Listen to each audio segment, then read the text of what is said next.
Ang purpose talaga namin mga boss kung bakit kami nagparating ng mga native na kambing, para masolusyunan namin yung hindi maagapang pagdami at pagtubo ng mga unwanted grass dito sa aming manukan.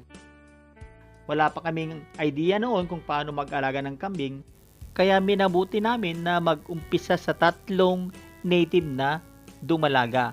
Hindi pa kami kumuha ng barako mga boss.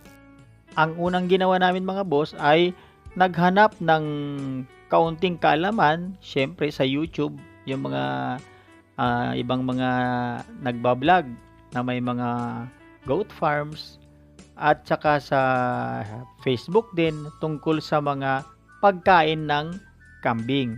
At yun ang una naming pinarating, yung mga pananim na pupwedeng gamitin